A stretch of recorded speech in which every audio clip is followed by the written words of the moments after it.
Everyone, Hindi ज्ञान सागर channel में आप सभी का बहुत बहुत स्वागत है। आज की वीडियो में हम पढ़ेंगे क्लास 6 के बसंत के पाठ 14 लोकगीत को।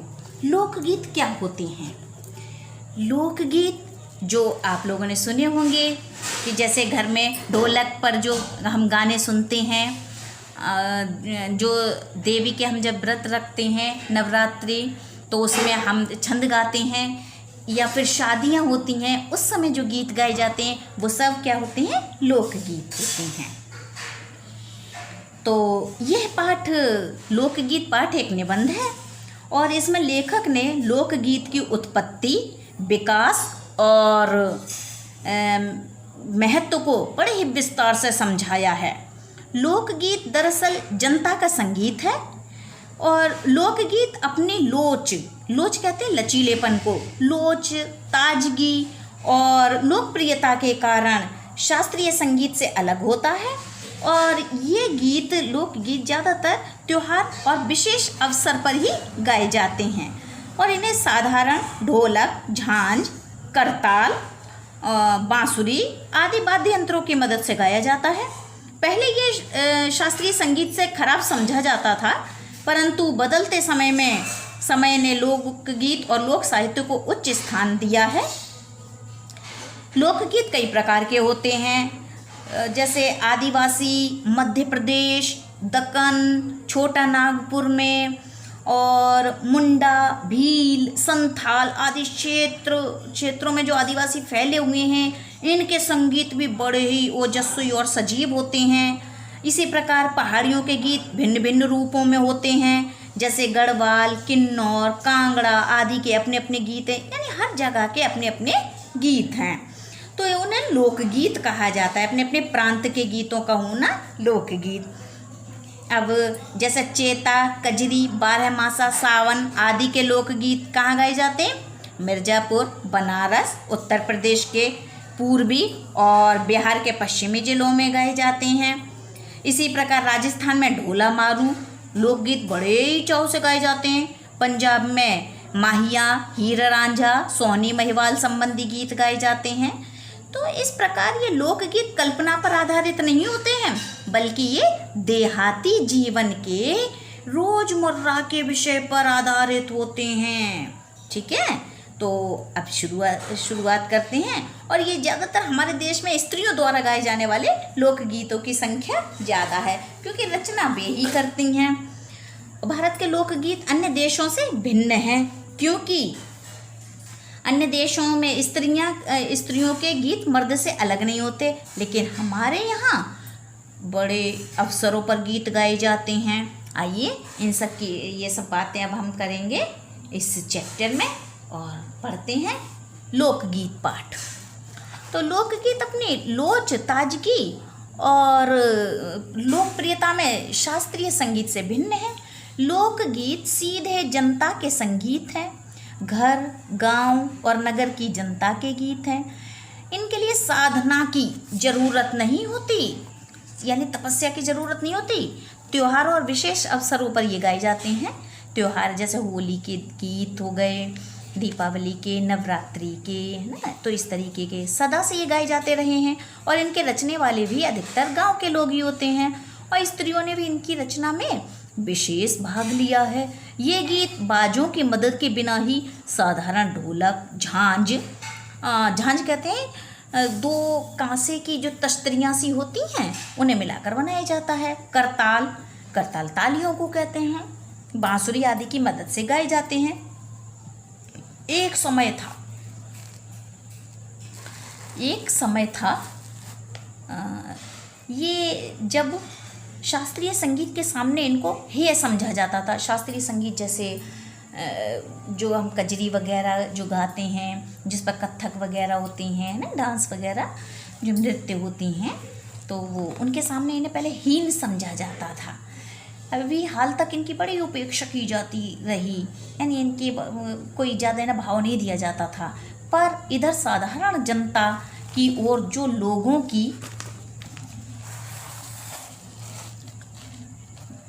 की नज़र फिरी है, मतलब नज़र घूमी है, तो साहित्य और कला के क्षेत्र में भी परिवर्तन हुआ है। अनेक लोगों ने विविध यानी अनेक प्रकार की बोलियों के लोक साहित्य और लोक गीतों के संग्रह पर कमर बांधी है और इस प्रकार के अनेक संग्रह अब तक प्रकाशित हो रहे हैं। लोक गीतों के कई प्रकार हैं। इनका एक प्रकार तो बड़ा ही ओजस्वी और सजीव है। ये इस देश के आदिवासियों का संगीत है। मध्य प्रदेश, दक्कन, छोटा नागपुर में गोंड, खांड, ओरांव, मुंडा, भील, संथाल आदि फैले हुए हैं, जिसमें आज भी जीवन नियमों की जकड़ में बंध न सका और निर्द्वंद यानी बिना दुविधा के, निर्द्वंद माने बिना दुविधा के लहराता है। इनके गीत और नाच अधिकतर साथ साथ और बड़े बड़े दलों में गाए और नाचे जाते हैं। 20-20, 30-30 आदमियों और औरतों के दल एक साथ या एक दूसरे के जवाब में गाते हैं। दिशाएं गूंज उठती हैं। पहाड़ियों के अपने अपने गीत हैं। उनके अपने अपने भिन्न रूप होते हुए भी अशास्त्रीय होने के कारण उनमें अपनी एक समान भूमि है। गढ़वाल, किन्नौर, कांगड़ा आदि के अपने अपने गीत और उन्हें गाने की अपनी अपनी विधियां हैं। उनका नाम अलग ही पहाड़ी पड़ गया है, यानी पहाड़ पर गाए जाने वाले गीत पहाड़ी कहलाते हैं। वास्तविक लोकगीत देश के गांव और देहातों में हैं। इनका संबंध देहात की जनता से है। बड़ी जान होती है इनमें। चैता, कजरी, बारहमासा, सावन आदि मिर्जापुर, बनारस और उत्तर प्रदेश के अन्य पूर्वी और बिहार के पश्चिमी जिलों में गाए जाते हैं। अब जैसे यहाँ पर सावन आया तो सावन में भी गीत गाए जाते हैं। आप लोगों ने चाहे सुने भी हो, जैसे झूले तो पड़ गए अम्बुआ की डारी पे जी। तो इस तरीके के ये लोकगीत होते हैं। ठीक है। बाउल और भातियाली बंगाल के लोकगीत हैं। पंजाब में माहिया आदि इसी प्रकार के गीत हैं। हीर रांझा, सोहनी महिवाल संबंधी गीत पंजाबी में और ढोला मारू आदि के गीत राजस्थान में बड़े चाव से गाए जाते हैं। इन देहाती गीतों के रचयिता पूरी कल्पना को इतना मान न देकर अपने गीतों के विषय रोजमर्रा के बहते जीवन से लेते हैं। यानी जो ये गीत बनाए जाते हैं इनके लिए ये नहीं है कि केवल हमने कल्पना की, इमेजिन करके बना लिए, नहीं। जो वास्तविक जो देखते हैं, जो बीत रही होती है, जो घट रहा होता है जीवन में और वो अपने सामने देख रहे होते हैं, उन्हीं के ऊपर वो गीत बना लिए जाते हैं। तो रोज़मर्रा के बहते जीवन से ले लेते हैं, जिससे वे सीधे मर्म को छू लेते हैं। मर्म को यानी हृदय को छू लेते हैं। उनके राग भी साधारणतः पीलू, सारंग, दुर्गा, सावन, सोरठ आदि हैं। कहरवा, बिरहा, धोबिया आदि गीत देहात में बहुत गाए जाते हैं और बड़ी भीड़ आकर्षित करते हैं। इनकी भाषा के संबंध में कहा जा चुका है कि ये सभी लोकगीत गांव और इलाकों की बोलियों में गाए जाते हैं।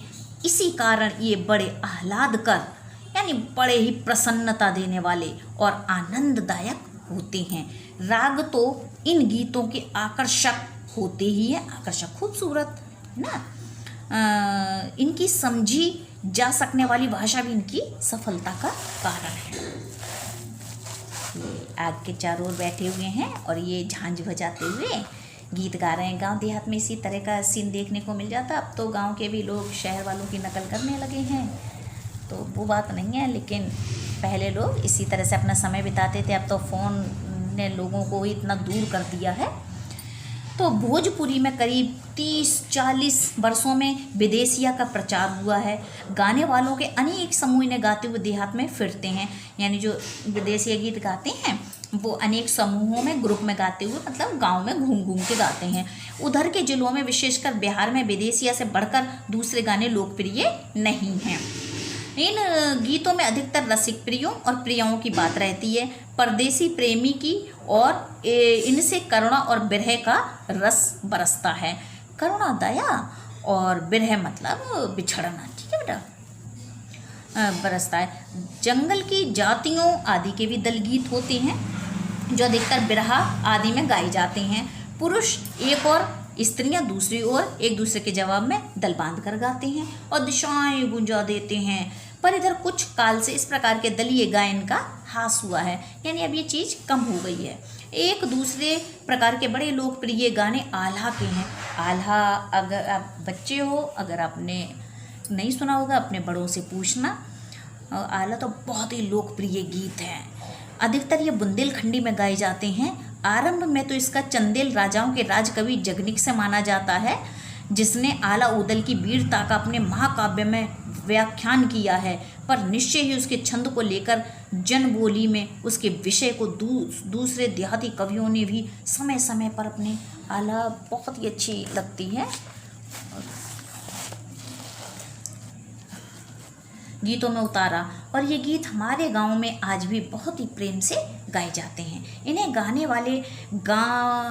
वाले गांव गांव ढोलक लिए गाते फिरते हैं। इसी की सीमा पर उन गीतों का भी स्थान है, जिन्हें नट रस्सियों पर खेल करते हुए गाते हैं। अधिकतर ये गद्य पद्यात्मक हैं और इनके अपने बोल हैं। जैसे एक मैं उसमें जो है काव्य में यानी कविताओं में भी है, और जैसे हम बोलते हैं उस टाइप से भी हैं उसके बोल। अनंत, अनंत कहते हैं जिसका अंत ना हो। अनंत संख्या अपने देश में स्त्रियों के गीतों की है। ये हैं तो ये गीत भी लोकगीत ही, पर अधिकतर इन्हें औरतें ही गाती हैं। इन्हें सृजती भी अधिकतर वही हैं, सृजती यानी बनाती भी वही हैं। वैसे मर्द रचने वालों या गाने वालों की भी कमी नहीं है, पर इन गीतों का संबंध विशेषतः स्त्रियों से है। इस दृष्टि से यानी इस नज़र से भारत इस दिशा में सभी देशों से भिन्न है। भिन्न यानी अलग है, भिन्न है, क्योंकि संसार के अन्य देशों में स्त्रियों के अपने गीत मर्दों या जनगीतों से अलग और भिन्न नहीं है, मिले जुले ही हैं। त्योहारों पर नदियों में नहाते समय के, नहाने जाते हुए राह के, विवाह के, मटकोड़, जौनार के, संबंधियों के लिए प्रेम युक्त गाली के, जन्म आदि सभी अवसरों के अलग अलग गीत हैं जो स्त्रियां गाती हैं। इन अवसरों पर कुछ आज से ही नहीं, बड़े प्राचीन काल से भी गाती रही हैं। महाकवि कालिदास आदि ने भी अपने ग्रंथों में उनके गीतों का हवाला दिया है। सोहर, बानी, सहरा आदि उनके अनंत गानों में से कुछ हैं। वैसे तो 12 मासे पुरुषों के साथ नारियां भी गाती हैं। 12 मासे जो गीत होते हैं उसमें 12 महीनों के, यानी जो जनवरी फरवरी, आप लोग तो जनवरी फरवरी जानते हो, है ना, और उसमें चैत बैसाख जेठ आषाढ़ हिंदी में कहते हैं, तो इन महीनों के वर्णन होता है, इन महीनों के बारे में गीत बनते हैं। एक विशेष बात यह है कि नारियों के गाने साधारणतः अकेले नहीं गाए जाते, दल बांध कर गाए जाते हैं, यानी ग्रुप में गाए जाते हैं। अनेक कंठ एक साथ फूटते हैं, कंठ कहते हैं गले के लिए। यद्यपि यानी हालांकि अधिकतर उनमें मेल नहीं होता, फिर भी त्योहारों और शुभ अवसरों पर वे बहुत ही भले लगते हैं। गांवों और नगरों में गायिकाएं भी होती हैं जो विवाह, जन्म आदि के अवसरों पर गाने के लिए बुला ली जाती हैं। सभी ऋतुओं में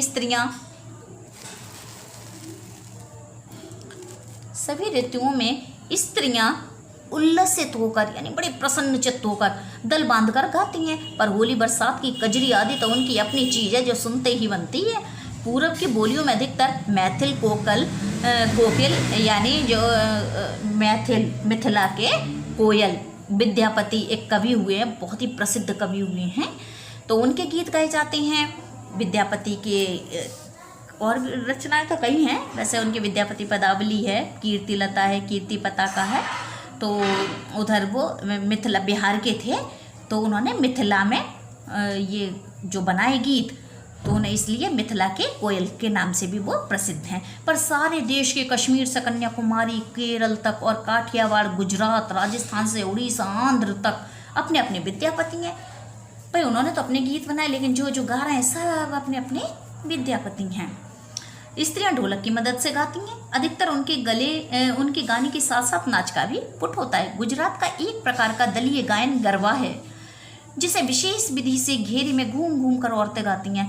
गरबा अगर आप नहीं जानते हो तो गरबा तो नवरात्रि में बहुत ही प्रसिद्ध नृत्य है, जो चारों घूम घूम कर जो बांस वो हाथ में वो लेकर डंडियाँ लेकर गाय होता है। और अगर इतना भी नहीं जानते हो तो एक सीरियल आप लोगों ने खूब देखा होगा, तारक मेहता का उल्टा चश्मा, उसकी जो मेन कैरेक्टर है उसमें जो दया है, दया मैन, वो बहुत गरबा करती हैं, है ना, तो उसमें देख लेना। कि गरबा किसे कहते हैं, जिसे विशेष विधि से घेरे में घूम घूम कर औरतें गाती हैं, साथ ही लकड़ियाँ भी बजाती जाती हैं। तो छोटी छोटी डंडियाँ होती हैं और उन्हें भी बड़े रिद्म से बजाया जाता है, जो बाजे का काम करती हैं। उसमें नाच गान साथ चलते हैं। बस तो था ये नाच ही है, सभी प्रांतों में लोकप्रिय हो चला है। इसी प्रकार होली के अवसर पर ब्रज में रसिया चलता है, जिसे दल के लोग गाते हैं। स्त्रियां विशेष तौर पर। गाँव के गीतों के वास्तव में अनंत प्रकार हैं। जीवन जहाँ इठला इठला कर लहराता है, वहाँ भला आनंद के स्रोतों की कमी हो सकती है? उद्यम जीवन के ही वहाँ के अनंत संख्यक गाने प्रतीक हैं, प्रतीक चिन्ह हैं। और इस पाठ के इस निबंध के लेखक हैं भगवत शरण उपाध्याय। तो अब ये पाठ समाप्त होता है। और अगर वीडियो अच्छी लगी है, पाठ अच्छा लगा, समझ में आया है, तो इसे सब्सक्राइब करें, लाइक करें, शेयर करें। धन्यवाद।